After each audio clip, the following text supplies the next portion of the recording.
Hello, how is everyone doing? It is your fallen angel, and we're back with another video. And in today's video, we will be talking about hypnosis. It's a little bit more explained. We have more videos on this channel in regards to hypnosis. A little side note, we're starting to make a Patreon where we will have a lot of exclusive content as well as all the PDFs that have been filed so far. We will have that all as exclusive content, so if you want to check that out, feel free to check that out. The links will be below. And other than that, let's get started with hypnosis. So, we all have a right side and left side brain. The left side brain is our conscious mind that we use every day to make conscious decisions and use logic. Remember guys, in our past video we explained how these hemispheres of the brain ties into handedness, right? We understand that the left side hemisphere ties into right-handedness. That's why the majority of the population is right-handed. This is the active masculine side of the brain. The passive side is the right side of the brain. This is the receptive feminine side, also known as the left hand. The right side of the brain is highly suggestible and the side we access in both meditation and hypnosis. In order to access the passive right side, the active left side must be subdued. This is analogous to turning off the electricity in a home or building. In order to access the wiring, if the electricity is not turned off, a shock will prevent accessing any wires. The mind works the same way. So, it's often said that a man's biggest tool is his ability to discriminate. Now, what does this mean? Does this mean that he has to use discrimination in negative connotations? No, this means the left hemisphere is your ability to create nuance and understand differential and understand that there has to be discrimination in order for survival. Now, in order to turn this off, you have to set your brain up in a alpha wave setting. You need to be in a more relaxed setting. So what needs to happen is you need to be able to shut this side of the brain off so you can access the right hemisphere, also known as the artistic side, the creative side. This is where things create the loop, okay? Like we've seen in the Fibonacci loop, things work in a brick by brick pattern, but also the loop is there as well within this brick by brick pattern. So in order to create a hypnotic state, we have to access the right side brain, which ties into left-handedness. The more subdued the active side is, the deeper the trance. The deeper the trance, the more receptive the right side is. So how to turn off your left side brain? One nostril breathing may help activate the hemisphere of the brain you want. Usually it keeps alternating on its own due to natural cycle within 2 to 3 hour cycle. If you want to turn off the left hemisphere, breathe through your left nostril. It will activate the right side brain. So guys, this tactic where you breathe through one nostril, this is a tactic often used by Tibetan yogis and many other yogis and Buddhist monks around the world. But often if you check out how Tibetan yogis start their practice, they breathe like this and then they do a dance, a very special dance where they clap their hands, and it's a very, very unique dance, guys, that the Tibetan yogis can do. They really channel their energy very, very well. And in doing so, it's because they are turning off their active masculine left side brain, the logical side. So what is happening is when they're doing this, they're putting themselves in a trance, a peaceful trance, so that they can activate their creative side. In order to effectively hypnotize yourself, you must be in a deep trance. To hypnotize another person, you must put that person into a deep trance. The deeper, the better. So guys, we understand the most acute time to do something like this within hypnosis is when we have them in their alpha state, in a relaxed, super learning, relaxed, focused, light trance, increased serotonin production. This is pre-sleep, pre-waking drowsiness, meditation, the beginning of access to the unconscious mind. So this is right before the theta waves, right before sleep, when you're not in control of what the subconscious is doing. Right? The subconscious is always still awake no matter what. As long as you're alive, the subconscious remains open. But what we must really, really understand is, within the alpha waves, when we're relaxed, we still have some control, but we're in a relaxed state. So it is essential that you put your subject or yourself in this sort of trance. In order to hypnotize someone, the operator must establish some sort of rapport. People who are highly suggestible, impressionable, and gullible make the best subjects. Those who are nervous, cynical, and uncomfortable with being hypnotized are difficult to work with. The CIA and other unethical professionals use barbiturates to put resistance subjects under. They use just enough so the mind will still be receptive to suggestions. If too much is used, the session will prove futile. So, what does that mean? So, corporations and institutions like that, such as the CIA and such, use tactics such as MK, such as using drugs like LSD or psilocybin or these type of drugs to subdue. Because if you use this, you know that we can put them in a weaker trance where they're not intuitively using the logical side to discriminate. So now if we can get them in this kind of state where they're not in a mode of fight or flight, they're in a mode of acceptance, agreeableness, right? This is the stance they want to get you in.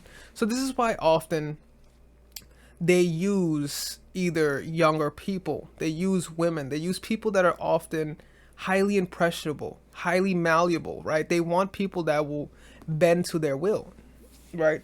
Now, this is not to say that you can't get anyone to be hypnotized.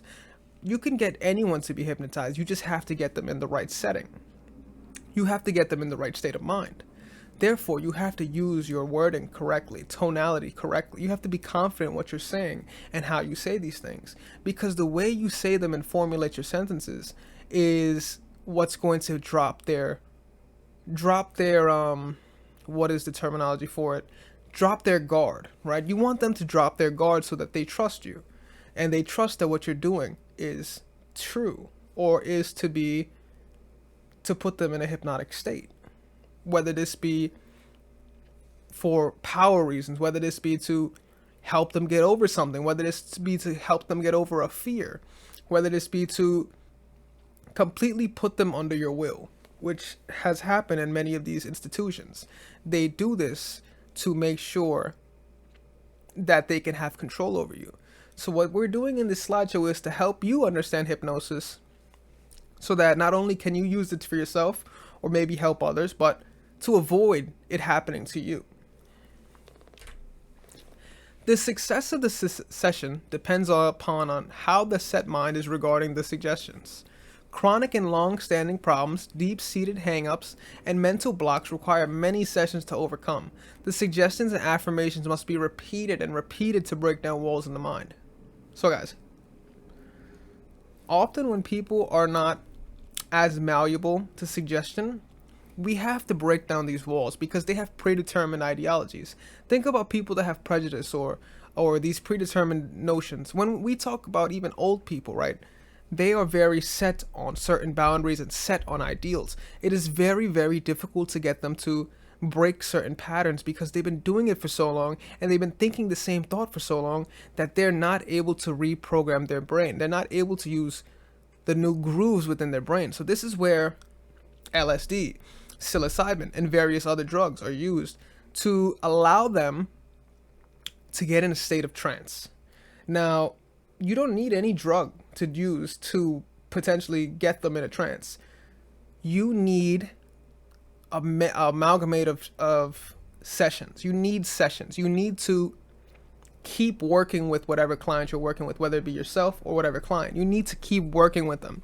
And it's essential you keep using the same affirmations and make sure it's embedded in their head. There cannot be a slight change in your affirmation because then in their head they're thinking, well, this is different from what you said previously. You have to be pinpoint on how you say these things because this is how you're going to rewire their logical side brain and open up the creative brain, which allows for suggestion, which is malleable, which is bendable, which will bend to your will. This is essentially what hypnosis is what hypnotists want you to do. It's bend to their will. With hypnosis, the operator is in control. The extent of this control with a professional is equal to the subject turning her entire life over to the operator, who can command him or her to do anything. There have been numerous reports of psychiatrists putting their patients under and having intercourse with them. The patient was told during the session she would not remember the incident upon waking up. This is a common example. When you allow another person to hypnotize you, you are literally putting your entire life in their hands. And with each session, you become more and more under that person's control. So guys, when you speak things and you speak it with confidence and you speak it with emotion, things come to fruition. And if your subject truly believes you and is truly under this hypnotic state, they will follow every ideal. Whether you say, jump off, you shall survive, they will jump off and think they will survive. They will follow every command you tell them, as long as you know how to hypnotize to a certain degree. We see this often in society today. Many people do not even realize how hypnotized they are because of the control they're under. So it is essential that we understand we have to be diligent upon how other people try to hypnotize you with various things, right? They try to tell you certain things because they want you under their control. This is all about power, right? Now, it is essential when the operator is in control, they are basically in full control. So this is why a report has to be made by the controller, because if they are not credible or do not have the credentials to do so, no one would believe it. No one would take you serious. That is why you have to be very prominent, on edge about what you're doing, because this is how you put people in a trance. This is how you create and get what you desire, right? Whatever it is you do desire. In order to prevent any other person from hypnotizing you, you have to program your mind that you will never be hypnotized by another person. This creates a block. Hypnotists have been known to place their own blocks in their minds of their subjects. Some have placed several. The most common is the subject experiencing total amnesia concerning the session. Other blocks used the unethical hypnotists include the subject only being able to be hypnotized by the operator and no one else. These involved court cases where the operator used the amnesic subject to commit crimes. The human mind can be programmed to experience amnesia given any situation. So guys, think of Stockholm Syndrome, right? When you are under someone of control or hypnotism, and you tell them that I'm the only one that knows how to do this, and I'm the only one that can control what happens further, they are going to believe it. They are going to be in this blockade. This blockade has happened. So many people have been in abusive relationships. They understand that they were also hypnotized as well. And many people are like, well, how did this happen to you? Well, it's quite simple. They were under hypnosis. Unknowingly under hypnosis. So it is essential that we recognize why these people put blocks in the way. This is how the operator stays in control. Remember, it is all about control. At the end of the day, it is all about control. And the more control you contain, the more you can manipulate and control the human mind. So look at some symptoms of amnesia can consider is confusion, false memories, disorientation, partial or total loss of memory, difficulty recalling information, impaired ability to learn new information, uncoordinated movements. All of these are symptoms of amnesia. So, the human mind can be programmed to experience amnesia given any situation.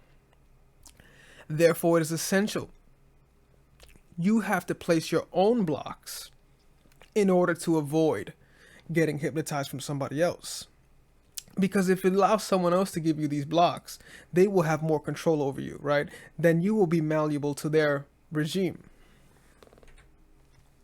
So guys, this was Hypnosis, a short video on how hypnosis is explained and how it is used in general, and how you can avoid being hypnotized, right? Or you could use this to hypnotize someone for maybe good or maybe even bad, whatever it may be. But regardless, if you have any comments, please feel free to leave them in the comment section below. I'd love to see them.